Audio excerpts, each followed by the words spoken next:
everyone. Welcome to another edition of Proselytize or Apostatize. I'm your host, David Russell, along with my co-host, David Paulman. What's up, David? How is it going, Russell? I feel like it's been a little while since we've done an episode, so it's good to be back. Yeah, man. You're all over the place these days. I don't know what's going on in that heretical brain of yours. Well, that's such a nice way of putting it, Russell. This is why I like podcasting with you, man. You've always got something positive to say. Always. You're just one of those personalities where you like to make jokes at and fun of and Just so stuff likable, like that. yeah. It's just I'm not laughing at you. I'm laughing with you. But yeah, we've got an interesting show. We have an interesting show for y'all today, and I'll let you introduce it, David, since you're the one that put it together. Yeah, sure. So, in kind of disclaimer up front, we're going to be talking about the problem of evil, and I meant to have Jordan on. I tried to, ask Jordan if he could join us because he's kind of our resident atheist, just to kind of, give some pushback and test out, this theodicy, the solution to the problem of the evil. To the problem of evil that we'll be discussing, but unfortunately he wasn't able to make it, so it's just going to be we're just going to be talking to Aaron about it. So let me roll it back a little bit. I've known Aaron online for it's been a little while. I'd say probably over a year. We've been friends on Facebook, interacted a little bit, and he's sent me some of his papers to read. He's a very good writer. And he sent me this one paper, which I believe was endorsed by Dr. Kirk McGregor, which is kind of a unique Molinist solution to the problem of evil, or at least a proposal to that end. But before we get into all that, let's bring Aaron in here and introduce him. Aaron, welcome on the show. Thanks for having me, David and David. Yeah, good to have you on. So tell us a little bit about who you are. Well, I've spent like the last 20 years doing mathematics. I've been teaching on my own private business tutoring. And a few years ago, I got really interested in theology. Math kind of led me into that realm. And so I ended up doing 2 masters in theology at TEDS, Trinity Evangelical Divinity School. And still considering maybe some schooling in the future, taking a break right now, though. This was one of the main areas of interest for me, the problem of evil and the freedom for knowledge debate. It's kind of where I honed in on during my studies. Awesome. Great stuff. So, before we kind of get into your proposed solution, maybe talk a little bit about what is the problem of evil. Just, sketch why that's such a big problem, kind of why you're interested in that. Give us a little bit of, background on that. So yeah, basically stated the problem of evil is if God is omnipotent and he's benevolent, surely he has the power to remove evil from our world, and he would want to. But there's evil in the world. So a lot of atheists think that these three are inconsistent together. Like you can't have all three. So there are people out there that still believe that evil is actually a contradiction to God being both omnipotent and wholly good. Some people think it's already been solved, and they offer other forms like the evidential problem of evil and whatnot. But today we'll be focusing on just the logical problem of moral evil. All right. And so, yeah, that's a great explanation there. And then since your solution kind of depends on this theory known as Molinism, maybe just give us a brief overview of kind of what is Molinism for anyone who might not be familiar with that. And then, I'll turn it over to you and let you, launch into your theodicy. So Louis de Molina, a 16th century, I believe, Jesuit, created this category for God's knowledge called middle knowledge, and it falls in between his natural knowledge and his free knowledge. And what middle knowledge is the knowledge of all true counterfactuals of creaturely freedom prior to God's creative decree. So to be a Molinist, you have to not only think that God possesses middle knowledge, but that he indeed uses it. There are some Calvinists that think that God has middle knowledge. I don't totally understand that position, and I've talked to some that do hold that position. It's kind of odd, but I guess maybe he doesn't totally use his middle knowledge. I don't know. But anyway, I'm definitely a libertarian at heart, so I think that we have libertarian freedom. So, yeah. So anyway, like God knows all of these. There's all these counterfactuals of what a world could be like. So, for example, God could know that if David Paulman were to attend Trinity College, he would deny the virgin birth. That could be a true counterfactual, and it's false, I'm sure, but it could be a true counterfactual. But God knows the truth values of all these counterfactuals. It's really not. Yeah. It's really not. He does deny the virgin birth. Ask Nick Peters. Nick Peters would know. Yeah, a really simple example though would be like if John won $1 million, then John would buy a Lamborghini tomorrow. God knows if that's true or false. So he has knowledge of all these true counterfactuals of what we could do given any circumstance, and then he uses them to make his decree so that he can accomplish his means. So I'm guessing, yeah. Well, I'm going to guess that means you're not too partial then to Calvinist theodicies. No, I don't think that they work, to be honest. Yeah, God is not a moral agent, man, so he's not under any obligation to treat us right now. But so, all right, so then present to us, what is your theodicy? Just lay it on us. All right. So basically, it's very similar to Alvin Plantinga's theodicy. I just wanted to extend that some because I kept asking myself the question. So Plantinga believes that all people are transworld depraved, and what that means is that any essence that's transworld depraved in any circumstance that they could be placed in, they would do at least one evil action. So if all essences are transworld depraved, then God really can't make a world that doesn't possess evil in it. And that was Plantinga's response to J.L. Mackie, where Mackie was basically saying, if I can find it on my paper, I'll quote it for you. But basically Mackie was saying, well, if there's no logical incompatibility with someone choosing good freely on one instance, why can't they choose good on all instances? And if so, why didn't God just make a world where people always freely choose to do the good? Even though Mackie was a compatibilist and Plantinga is a libertarian, they have different notions on freedom. I think that Plantinga realized that this still had it still could be an objection to his view, because like, couldn't God make a world of libertarian beings that always freely choose good? Like, he has all this knowledge of what we will do. Why doesn't he just fashion together a world in which we all make the right decision, even though we're libertarianly free? So that got me thinking, like, is every essence really transworld depraved? What about the angels? Like, it seems like there's angels in heaven that have never sinned against God. So what I decided to do is extend these categories. So you have two categories that kind of come up with Plantinga, and they are transworld depraved, which we already talked about, and then transworld damned. Those are different in that one of them refers to your actions among all possible worlds, the transworld depraved, and transworld damned really refers to your salvation status among all possible worlds. So if you are transworld damned, then in any full scenario that you could be placed in, you're going to reject God and you're going to end up in hell. William Lane Craig's a huge proponent of that view of the transworld damned. I'm not sure exactly where Plantinga stood on that, but I think he probably would agree with it. So anyway, I extended it into 4 more categories. So my thought was, like, I have a metaphor in my paper about dice. I give you a set of dice and to play in your weekly dice games, and you start rolling them, and you never see any 6s.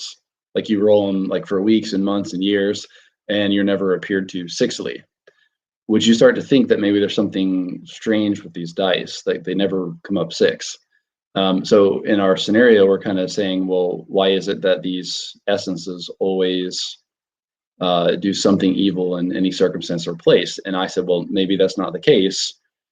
Maybe essences are in 6 categories. So the other 4 categories are, you have transworld inconsistent, which are beings that in some possible worlds, they do evil at least one evil action, but in other possible worlds, they don't do anything evil. And then you have transworld salvation inconsistent, which is similar to that, but refers to your salvation status. In some worlds, you accept God, in others, you don't.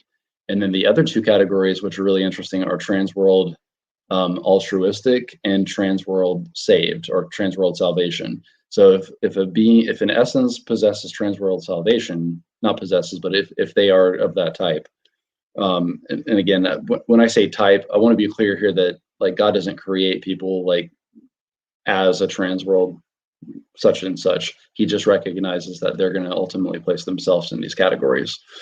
So transworld salvation category are beings that are saved in every world. Like they always end up choosing to follow God. And then transworld altruistic are beings that never do any evil actions in all possible worlds in which they could be instantiated with libertarian freedom.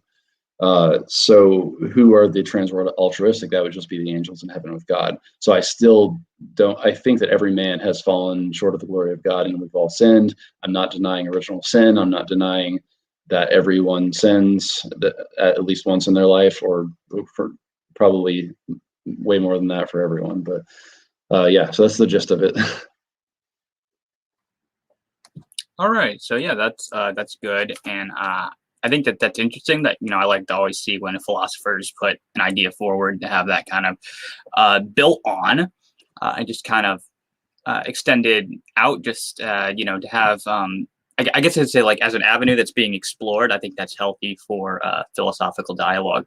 Kind of one question I had about this would what are your thoughts on universalism then? Would that be like if someone's a universalist, would this theodicy be something that might appeal to them?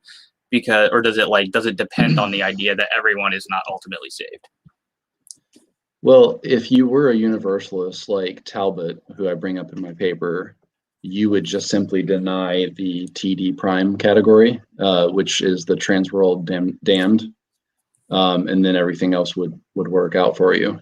The important thing, what I think that this does, in addition to just the regular free will defense, is that it gives us more answers to some really hard questions. One question would be like, if God knew Adam and Eve would sin, why not just instead of putting a tree in the garden, maybe put something else? Maybe he would know that they wouldn't sin if that were to happen. Why did some of the angels fall? Why did Satan fall? Why not create them in the first place?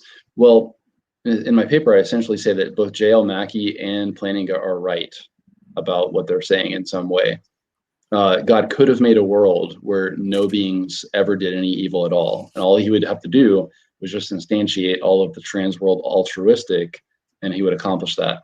But he went beyond that because he said, I want to save those that I know that will do evil, but they'll still, at the end, or some point in their life, they'll serve me in spite of the evil that they're going to do. So it really explains why there's evil in the world. Why is there evil in the world? Because God wanted to save as many as possible. I do call my theodicy a form of universalism, not the traditional universalism, but I do believe that God saves every being that can possibly be saved. And when I say possibly, just meaning like he knows that they will choose him. So if there is some set of circumstances that a being will freely choose to serve God, then he will most likely create that person. And if they are instantiated, they will be saved, because God has organized all the circumstances in this actual world so that everyone is saved. There will not be anyone in this world that's not saved, that's not a transworld damned. That's not someone that put in any circumstance they would deny God. Now, what are the ramifications of this theory for something like natural evils, right? Like diseases and things. Do you have a place for that in your theodicy? Because sometimes it's thought that like free will defenses, not that yours is exactly a free will defense, because it does go beyond just a traditional free will defense. But sometimes it'll be like, well, maybe that'll explain some evils, but you've also got to deal with like diseases, natural disasters, and so what do you say to that on your view? Well, you could use a robust monist theodicy, and you could expand this, and you could say, well, I think you could really deny the existence of gratuitous evil using this, and you could say that any circumstance, something as simple as like a deer burning to death in the woods, somehow that might lead to other circumstances where people freely do things. So every evil in this world is actually important because it all links together into one of those TSIs, the ones, the trans world, salvation and consistent. It leads to one of them being saved. So then, yeah, you'd say that even, at least conceivably, even apparently gratuitous evil could have a salvific end result. Absolutely. All right, I really like that. Yeah, so here's a question, and this is just a little devil's advocate here. Sorry, David, I'm raining on your parade here. Is it okay under this view? Is it okay to let like certain people go through some horrible evils so that some of these TDS people can be saved? I mean, where's the justice in that? Where's the justification for that? Yeah. So, well, going back to Romans, where that verse about God creating some for destruction and some for his good purposes, I do believe that God does create some of the TDI, which is the trans world damned. TD, trans world damned. He does create some of them, knowing that somehow their existence is going to lead to another being's salvation. But I also, in my theodicy, say that he minimizes the number of trans world damned persons that he instantiates. Like he's not going to make any more than necessary to save all of the trans world salvation and consistent. So it might come off in some ways to be a little bit consequentialist, but I'm trying to stay away from that too. So. Yeah, I kind of detected that. That's the follow-up I was going to give. I mean, but so I mean, I'm looking for like, is that a justified reason for God allowing, let's say, a trans world damned person to go through some gratuitous evil to get somebody else saved? And I mean, it seems like their life had no meaning or purpose, but I guess under yours it would be a little different. So I'm just trying to get my finger on it. And where's the justification? The way you're wording it is you're from the beginning, you're already calling it gratuitous, and I am denying that there is any gratuitous evil. Right.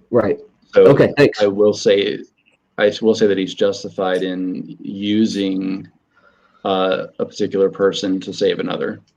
Yeah. Okay. But I mean, they're guilty because all of these actions are free will decisions, free will, not just compatibilist free will, but I mean, like genuine libertarian free will responses where they actually reject God and they don't want anything to do with God.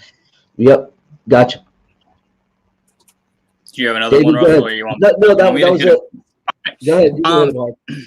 Yeah. So, kind of, how does this fit with? I'm forgetting the exact reference, but I'm pretty sure it's in Romans where Paul says, should we sin that grace should abound? And then, it's like, God forbid.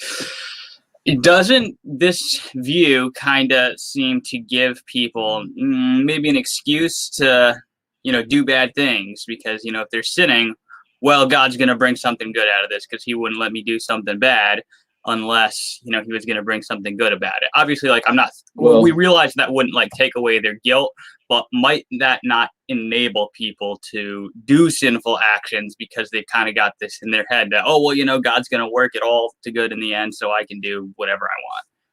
Well, I think that is an issue, and that's why I first address the importance of going all out for a non-consequentialist ethic. I do that in my paper. And I think that the charge that you're coming against my theodicy with can really be applied to almost every single theodicy or any kind of view out there. Like you can say the same thing about a Calvinist view. If I do this, I was predestined to do it. So I should do it because anything I do is going to be justified. You can pretty much say that about any view, I think, out there. Gotcha.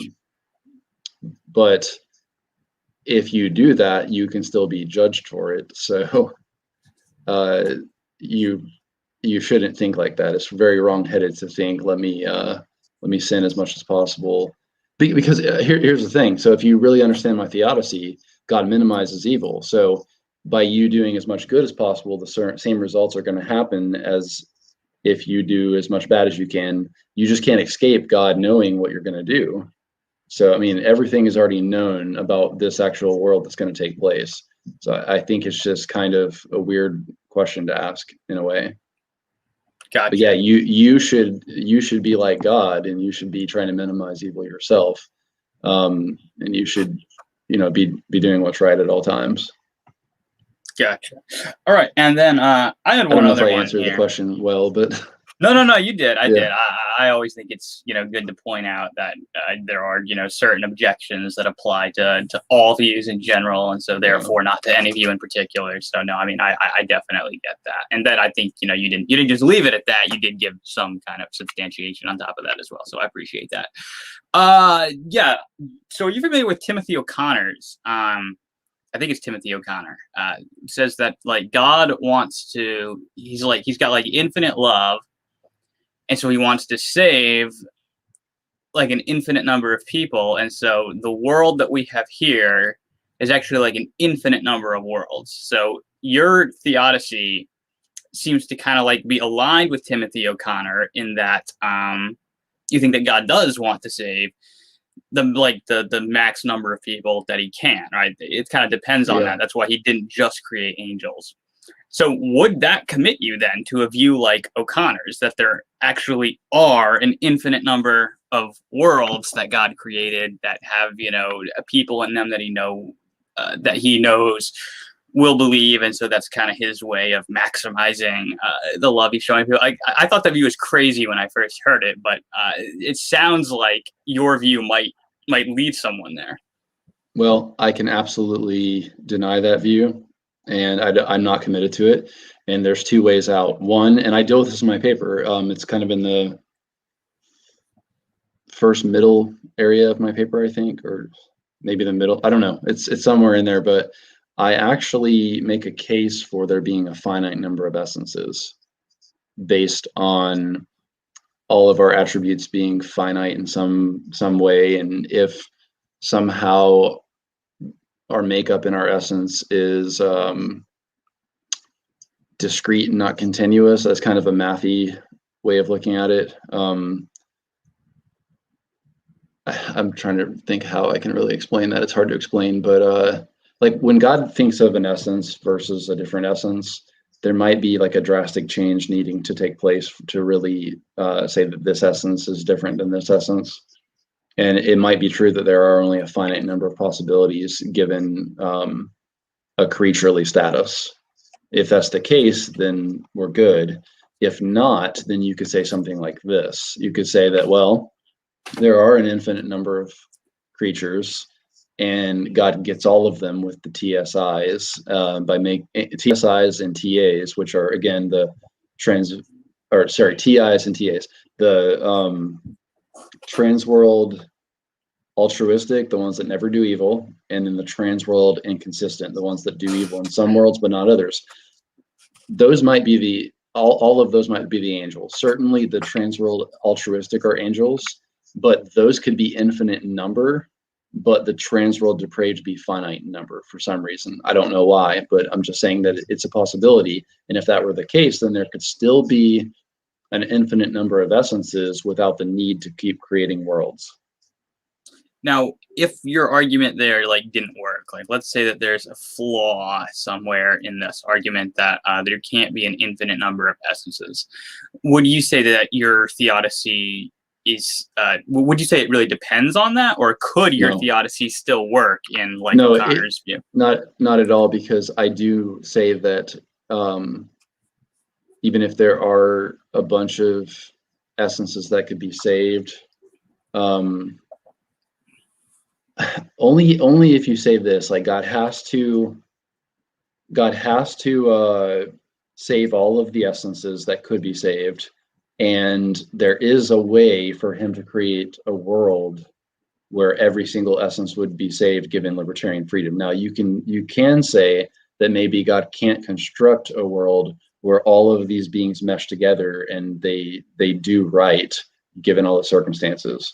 Maybe it's a 20 billion world count that is like the highest number that he's able to get all of these beings to serve him freely, that would save him in some circumstance. So you got to understand that God has to manipulate all of these circumstances in order to get like everyone saved. Like, for example, you could imagine the issue if, say, John was saved in world T1 and Kyle chose wrongly, but then in world T2 the exact opposite happened. Like, how does God choose between those worlds?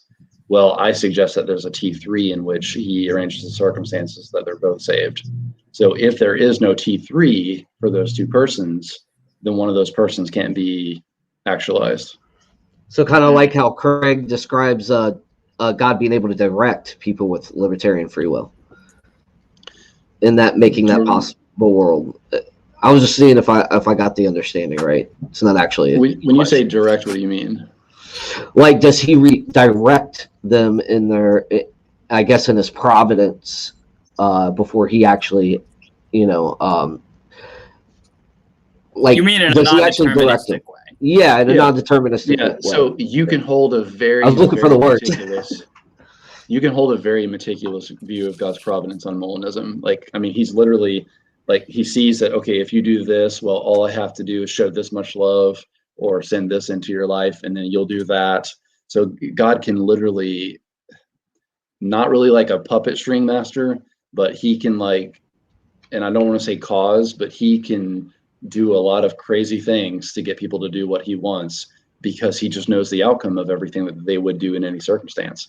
But it's still not like causing them to do it, and it's by no means determinism. It's just being brilliant, basically, like knowing. It's like the ultimate chess master. Like, if I do this, I know you're going to do this, so I'm going to do this, and then how am I going to respond to that? Well, I know if I respond like this, you'll respond like this. So you just pieces it all together. All right, thank you. Yeah, David. Yeah, so you used the word before, manipulation, to kind of describe how God acts under Molinism. And so I'm reading a book right now called Excusing Sinners, Blaming God by a French Calvinist philosopher named Guillaume Benon.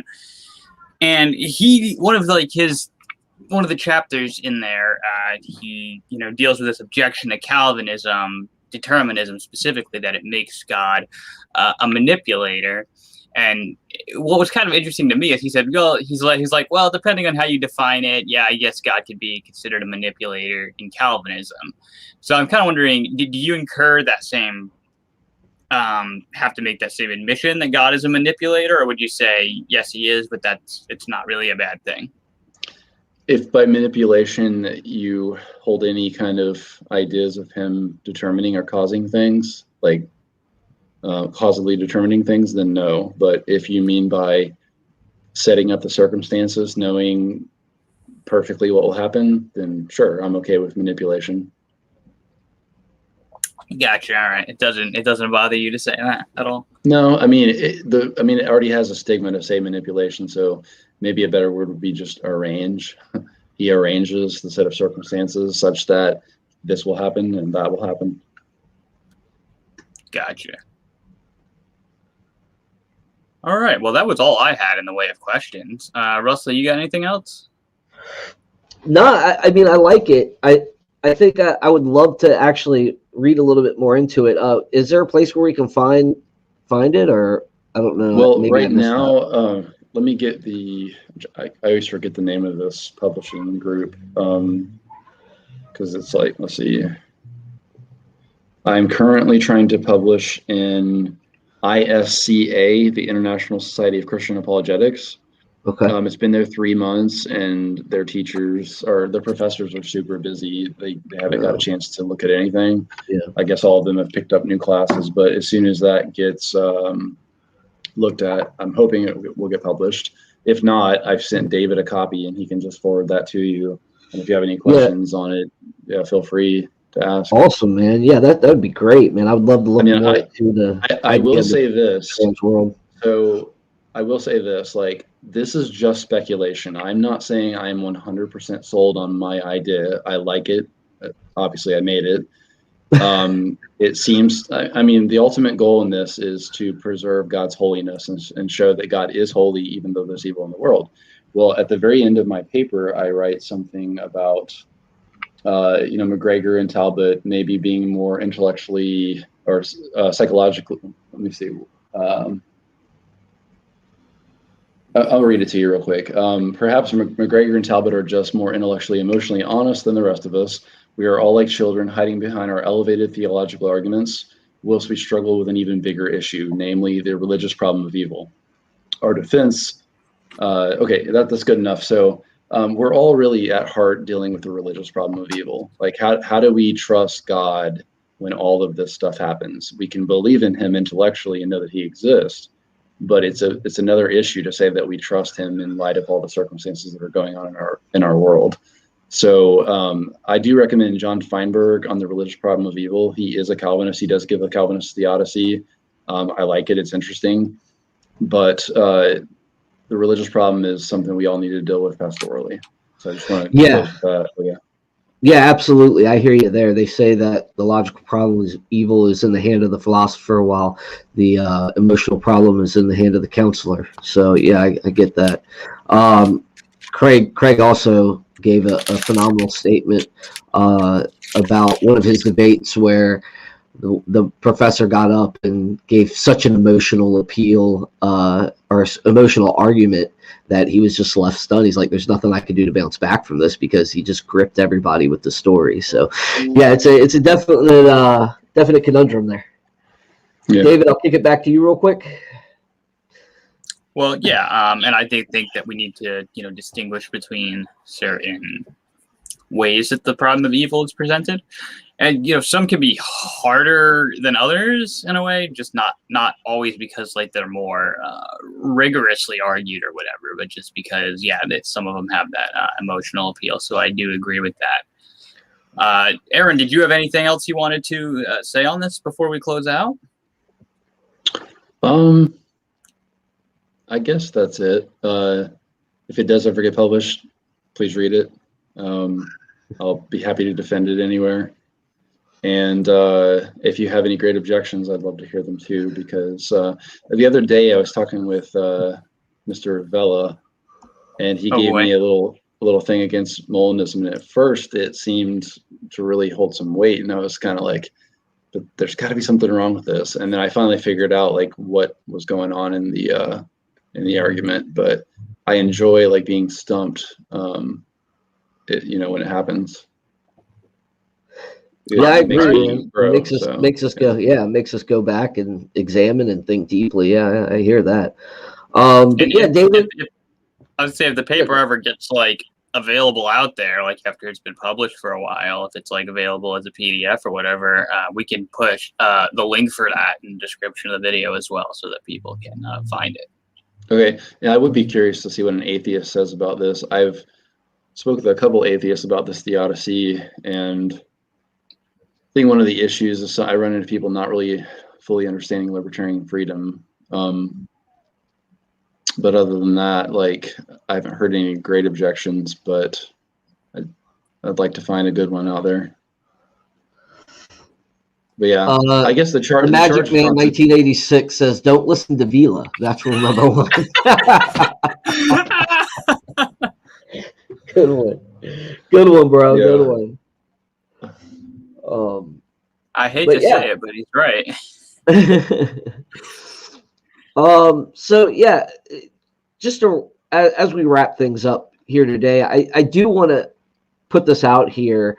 I think this month we're pretty much going on the problem of evil. This is being carried out.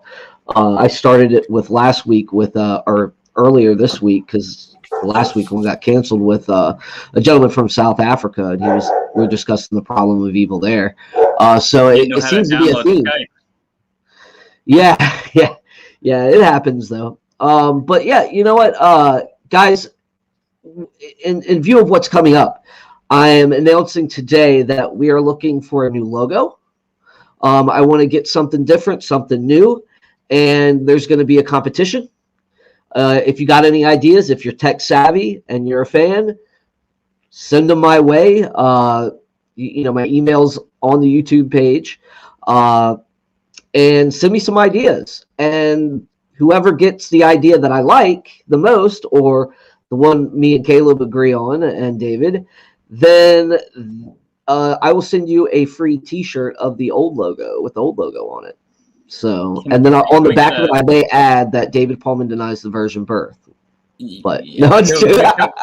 Can we get like a new name for the podcast while we're at that too? Yeah, I mean, we're changing. I wish, but you know what? I would have went with a new name a long time ago, but because it's been so it's been part of us since the beginning. I think doing that might confuse people. So, I mean, that's what we do when we tell people I deny the virgin birth, man. I mean, confusion is what we're all about here. Well, you're just confused in general, David, but that's okay. That's what I do. Yeah, I really appreciate Aaron coming on and explaining this to us. I mean, it's very intriguing. Yeah, man. So, David, I'll kick it back to you and let you, do the closings and whatever else you want to do. All right, yeah. Thanks for presenting it, Aaron. Aaron and I are. This may not happen. We'll see. But right now, we're actually scheduled to do a debate with each other as well on Marlon's channel, The Gospel of Truth, over whether or not belief in God can be properly basic. So if you want to see someone debating Aaron at any rate, then you can tune in for that. And let's see. There was something else I wanted to make. Oh, yeah. I just wanted to apologize that we weren't able to get an atheist on the show. So Russell and I had to give the best pushback that we could. But, maybe someday, if we get an atheist who wants to and you're up for it, we can, get the two of you together for a debate on this theodicy. If you're up for that. I think that's all we got. So thanks everyone for tuning in. Oh, yeah, I'm going to jump back in real quick. This is David Paulman's last month with us. David, why don't you tell everybody what's going on with you real quick? Yeah, I'm going to be moving and starting a new job. So I'll be moving out to Illinois. I'm sure I'll still be back on here for guest appearances, but I'm going to probably not have as much free time as I have had. So once I move, I don't know if I'll have time for podcasting. So yeah, I didn't want to leave Russell here hanging. So do we want to announce who the replacement is, or are we not ready for that yet? Well, you're going to see him throughout the month, and yes, he's already hosted a show, and we've already kind of announced it in a way anyway. Oh, thanks for telling me. Well, I mean, he hosted last week's show with Cassiano. So yeah, he's taken over. Caleb Jackson, everybody knows him. Right. He's a regular on the show. So yeah, as you see this month, we'll have a lot of incorporation and so forth of Caleb and the discussions and so on. But yeah, so David's moving, and yeah, we're gonna have a nice little send-off for him at the end of the month on the 21st, because we're going to take Memorial Day off, and we're going to have a podcast extravaganza. So we're going to have Questioning Christianity on with us, The Mentionables, and Dale Glover's channel, Real Seeker Ministries. So join us. We're going to have a blast. We're going to talk about culture and apologetics and give David the proper send-off. I got something for him that I'm just gonna show and made something for him. So it should be fun. It should be a book What's on that? the virgin birth. Great going present. Maybe I'll be convinced by the end of the show. Right.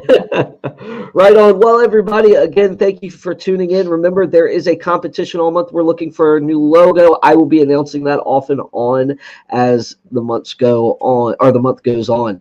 I'm looking to wrap that up by the end of the month. So get all your ideas in by the end of the month, and then we'll be choosing in the month of June. And yeah, so thank you very much for tuning in, everybody. Aaron, thanks for being on. All right, thank you.